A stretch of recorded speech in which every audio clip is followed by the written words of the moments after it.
दोस्तों नमस्कार, मैं उमेश गौतम, समग्र प्रदेश समाचार से। पूरे देश में एक भय का माहौल है और सत्ता पे बैठी सरकारें जब से सत्ता पे आई, वर्तमान समय में भारतीय जनता पार्टी की सरकारें समाज में भय और डर दिखाकर ही शायद काम करना सीखा है।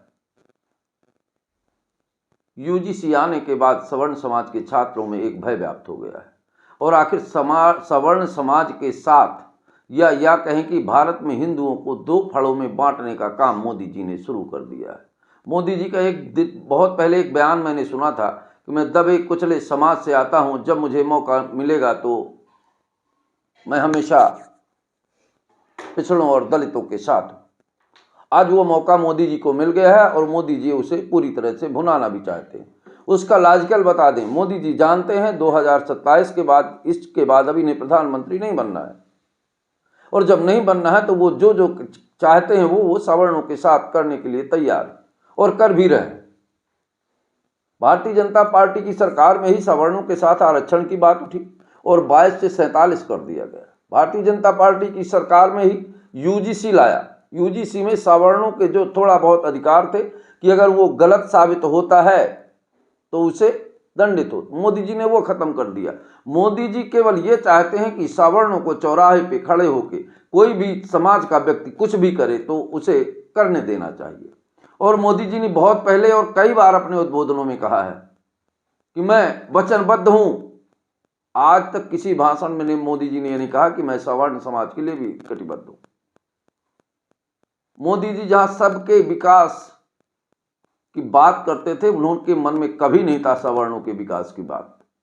मोदी जी हमेशा मैं पिछड़े समाज से आया हूँ, दलित समाज से आया हूँ, मैंने वो भोगा है, जो मैंने भोगा है उसका मुझे मौका मिलेगा, तो ये सारी चीज़ें मोदी जी की थी। और मोदी जी ने इस एजेंडे पे काम भी किया। उन्हें पता है कि इस बार जो प्रधानमंत्री बने हुए हैं, इसके बाद इन्हें प्रधानमंत्री नहीं बनना है, तो आज वो जो कर सकते हैं कल अगर वो नहीं कर पाएंगे और जो उनकी परिकल्पना है कि राष्ट्रपति बनेंगे, तो कल्पना समझ लीजिए अभी कहाँ बनेंगे, अब वो समय बताएगा। बाकी एक बात आपको बता दें, मोदी जी सवर्ण समाज से बदला ले रहे हैं और कितना कठिन और दुर्भाग्य की बात है कि पुरखों ने हजारों वर्ष पहले जिसने कोई गलती की हो उसकी सजा आक्रामक रूप से सवर्ण समाज के लोगों से लिया जा रहा है। ये संविधान नहीं है, ये नियम नहीं है, ये कानून नहीं है, ये अतिक्रमण है सवर्ण समाज के ऊपर दंडित करने का। 6 साल मुगलों ने शासन किया, अंग्रेजों ने शासन किया, तो क्या पूरे सारे देश इनको, तो भारत, मोदी जी इंग्लैंड खिलाड़ियों को जाना छोड़ दे? उन्होंने तो यहाँ के समाज के लोगों के साथ कितना अत्याचार किया है। मुगलों ने हमारे सारे मंदिर तोड़ दिए, धर्म परिवर्तन कराए, तो मोदी जी मुसलमानों को पूरी दुनिया के मरवाना शुरू कर दें। मोदी जी का कोई मकसद नहीं है, केवल सत्ता के सिंहासन पे बैठना है। और एक बात आपको बता दें कि मोदी जी का मकसद सवर्णों के प्रति हमेशा गलत रहा और सवर्ण के जो नेता हैं वो सत्ता की लालच में चिपके रहे, या यूं कहें कि ये नेताओं को एक बार अपना चेहरा आईने में जरूर देखना चाहिए और शर्म नहीं आए तो इन्हें लाली लिपस्टिक लगा ही लेना चाहिए। और मैं किसी समाज की बात नहीं करूंगा, मैं भी सवर्ण हूं और सवर्ण की बात जरूर करूंगा, क्योंकि आने वाले मेरे बच्चे और समाज के लोग ये ना कहें कि पत्रकार होने के नाते इन्होंने देश और समाज के हित की बात नहीं करी। संविधान को 2 टुकड़ों में बांटने की बात कर रहा है। हालांकि जब संविधान बना तो कुछ लोगों की गलतियों की वजह से उसी समय से संविधान को 2 भागों में विभक्त कर दिया और संविधान में कुछ ऐसे नियम बना दिए गए जिससे पूरे देश और समाज के लोग अलग अलग भागों में विभक्त हो जाए।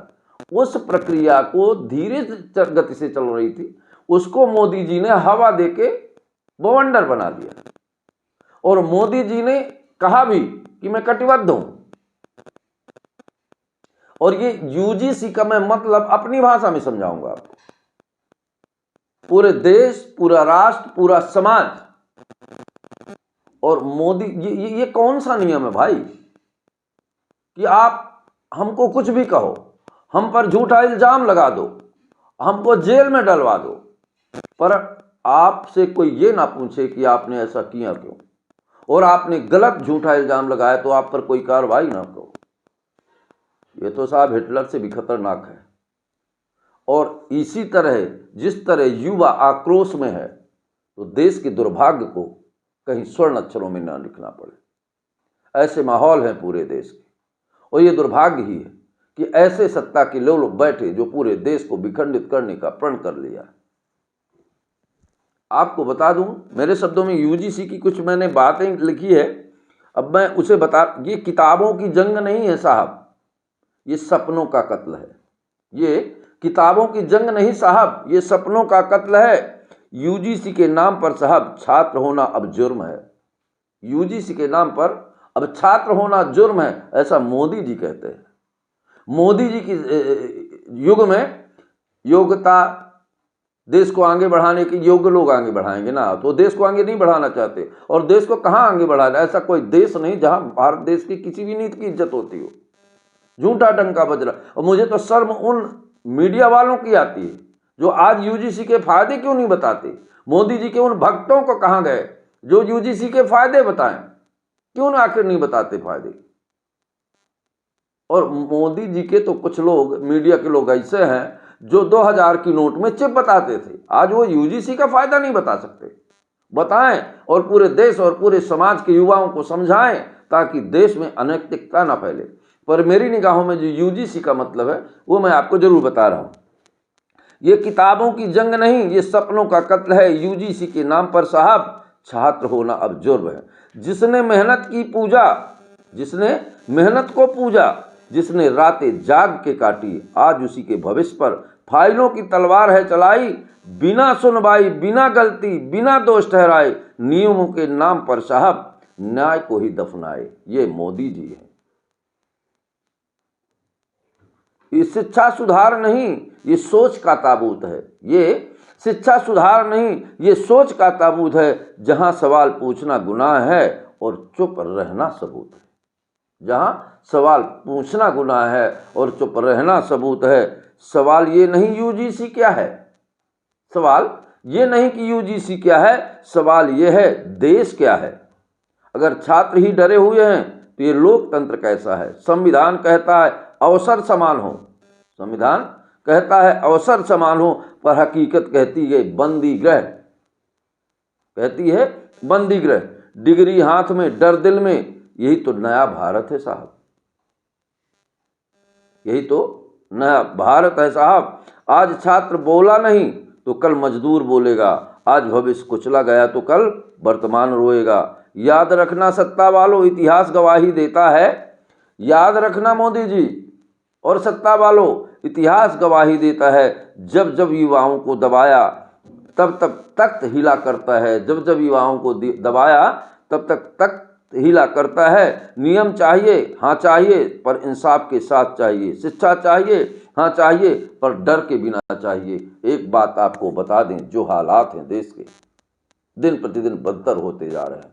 और एक बात और बता दें कि यूजीसी क्यों लाया। मोदी जी ने सोचा कि लोग विकास की बात करेंगे, शिक्षा की बात करेंगे, तो फिर यूजीसी में लड़वा दें देश को। ये वर्तमान समय की सत्ता के सिंहासन पर बैठी सरकारें देश को कुछ देना नहीं, देश को लूटना और खसोटना चाहती, खासकर विश्व गुरु। एक बात और बता दें, इतिहास गवाह है, सच का कोई पर्यायवाची नहीं होता। और पानी जब सर से गुजर जाता है तो बर्दाश्त नहीं होता, और अब बर्दाश्त की पराकाष्ठा पार कर रहा है।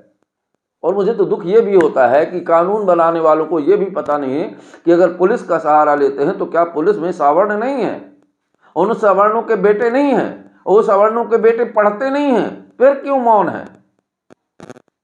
मौन स्वीकृति माना जाता है।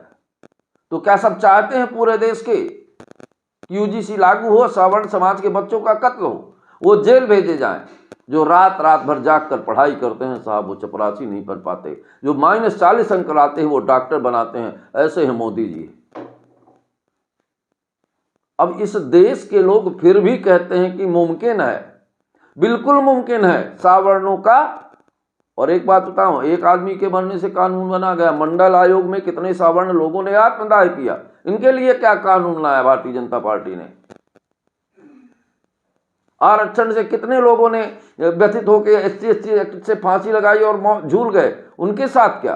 क्या पूरे भारतवर्ष में 2 संविधान जरूरी है? अगर इतनी ही दम है सत्ता के सिंहासन पे बैठे लोगों की, तो सवर्णों का विद्यालय अलग कर दें और सवर्णों के विद्यालय में सवर्ण टीचर पढ़ाएं और दलितों ओबीसी के विद्यालय में दलित ओबीसी टीचर पढ़ाएं। और इतनी ही दम है और दूध पिया है तो ये करके दिखा दें, तो हम मानेंगे कि सत्ता के सिंहासन पर बैठे लोग बुद्धिमान और ताकतवर हैं। दोस्तों नमस्कार।